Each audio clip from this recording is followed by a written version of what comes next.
Welcome to the inaugural edition of Certified Financial Poetry. Today's poem is titled Poetry in Emotion. What a difference a week can make with the markets give and the markets take. Last week, investors were all in a tizzy.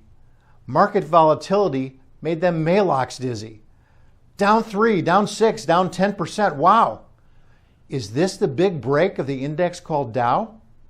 A feeling crept in. It felt somewhat manic as we sat on the edge of a slight bit of panic. Should I buy? Should I sell? What should I do? It seems all my stocks have contracted the flu. But here we are now, just 7 days hence. We've made back some dollars and most of our cents. Emotions can take us in all sorts of directions, especially when it comes to unfriendly corrections. I'm reminded of Wisdom by Alfred E. Newman.